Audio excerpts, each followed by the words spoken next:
J'ai des petits-enfants, des arrière-petits-enfants. Et j'ai encore le Moser à lunettes que j'ai piqué à l'Africa Corps. Ils n'étaient pas coopératifs. Il fallait les flinguer pour ça. Mais mon fils me dit un jour, bon, bah, montre à mes fils. Ils avaient 23, 26 ans. Le Moser que tu as piqué aux Allemands.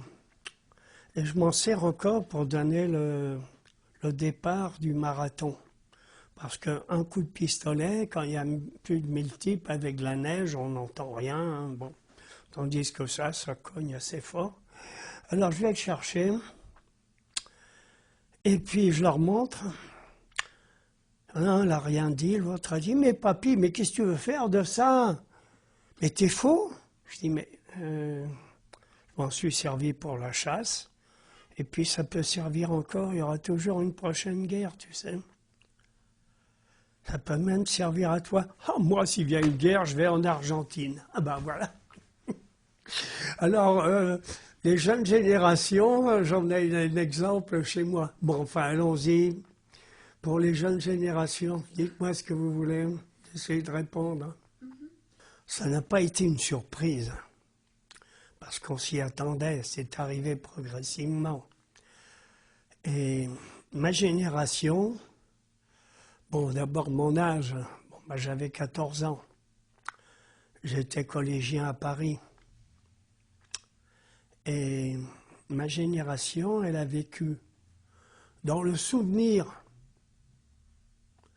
de celle qui était passée et la préparation de la prochaine. Nous, la guerre, j'en ai entendu parler toute ma jeunesse.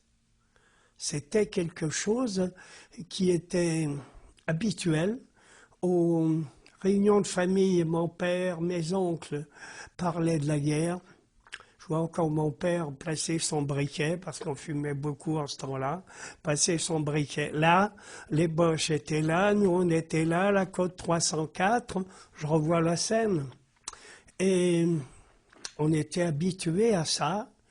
Et puis, il y a eu la montée d'abord du fascisme en Italie. Nous, ici, frontaliers, on était confrontés à cela.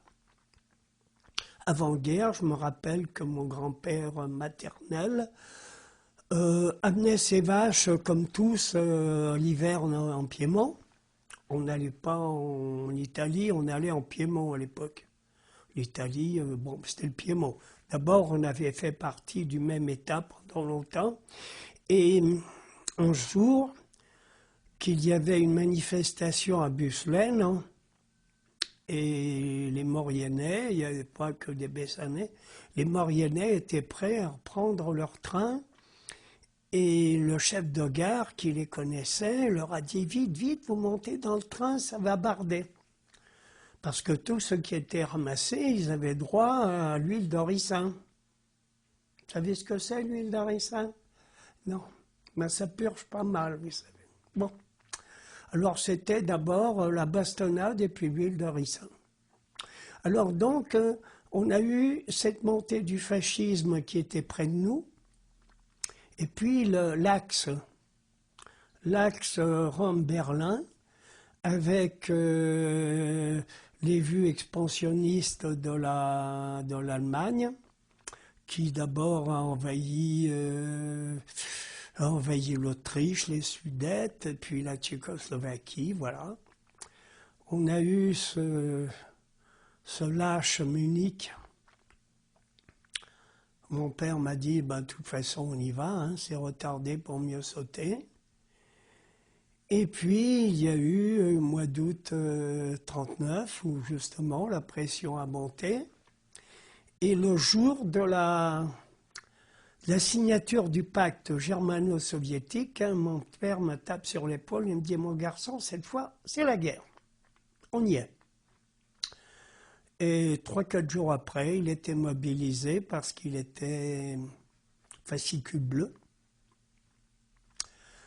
Il était mobilisé au fort du Sapin. Il avait fait la guerre de 14 et il repartait pour un tour.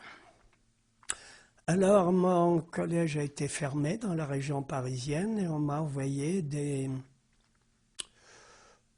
la liste des collèges qui m'accueillaient en interne. Mais seulement, bon, j'avais 14 ans. L'Italie était prête à nous déclarer la guerre, ce qu'elle a fait 9 mois plus tard. Je me suis considéré, j'avais des grands-parents âgés, je me suis considéré un peu comme chef de famille, en l'absence du père, et je suis resté. Je disais, la guerre va durer pas peu de temps, dans 1 an ce sera fini, je reprendrai mes études. Ça a duré un peu plus, ça a duré 6 ans. Alors, la guerre déclarée, bon, au départ, c'était assez chaud ici. On a eu en particulier beaucoup de troupes noires qui stationnaient dans la forêt de l'Orslebourg. Il paraît-il, il y avait un plan Gamelin pour traverser l'Italie et attaquer l'Autriche par le Tyrol, voyez-vous, par le Brenner. Et puis les Noirs ont dit, c'était en automne, vous voyez un peu, septembre, vous voyez comme aujourd'hui avec la neige en 2005, il pleuvait beaucoup. Les Noirs ont dit, on attaque, on fait demi-tour, mais on reste pas ici. Enfin bref, on a eu après une section d'éclaireurs skieurs pendant l'hiver. Et puis la drôle de guerre s'est passée comme ça, avec toujours cette menace d'Italie. Puis la guerre déclarée avec l'Allemagne, comme je vous ai dit, c'était ce qu'on a appelé la drôle de guerre, on lisait les communiqués. Et puis cette menace de l'Italie, elle s'est précisée le 10 juin 1940. J'entends encore à la radio dire les hostilités commenceront ce soir à minuit. Et à minuit, les ponts de l'Orslebourg, l'Orslevillard ont sauté. On était bloqués ici. Mon père avait été démobilisé entre-temps, parce qu'il était vieux. Vieux pour l'armée. Et l'ordre d'évacuation est arrivé. Il y a eu un peu de pagaille, parce que, comme je vous ai dit, les ponts étaient sautés. Et moi, je ne voulais pas partir, parce que je dis partir, c'est une bêtise. On va être massacré en Maurienne. On avait les avions italiens qui nous survolaient là. J'ai dit, ils vont nous bombarder à Modane, à Saint-Michel. J'ai dit, le mieux, c'est de monter au Vallon. Le Vallon que vous connaissez, au chalet du Vallon. Mon père a dit, pas de problème, tu pars avec les grands-parents.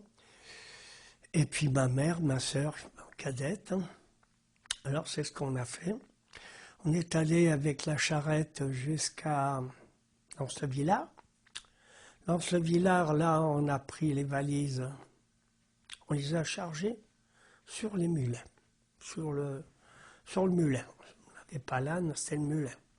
On a chargé les valises sur le mulet. Tout le monde faisait pareil. On a quitté la charrette parce qu'il n'y avait plus de route pour passer sur la rive droite de l'Arc jusqu'au champ. Au champ, on avait des autocars qui nous attendaient. Et on est parti, on a été embarqués. On a été embarqués jusqu'à Saint-Michel. En principe, on ne devait pas rester à Saint-Michel. Certains sont montés à Beaune, mais un car s'est mis en travers sur la route.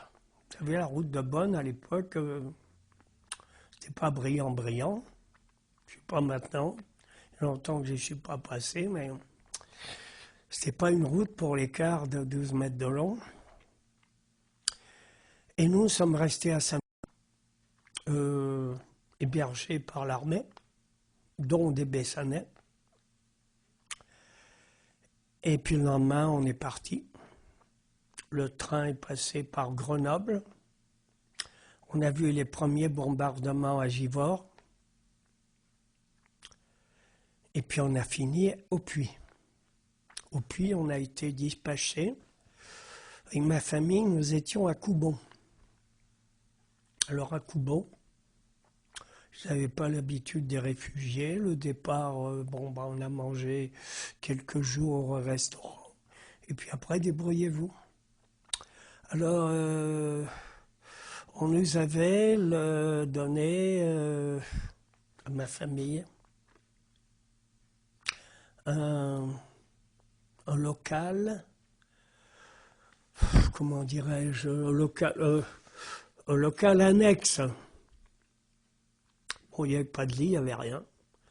Alors avec le grand-père qui était menuisier, on a, à la retraite bien sûr, on a confectionné des bas-flancs, on a été chercher de la paille, et puis on a dormi là.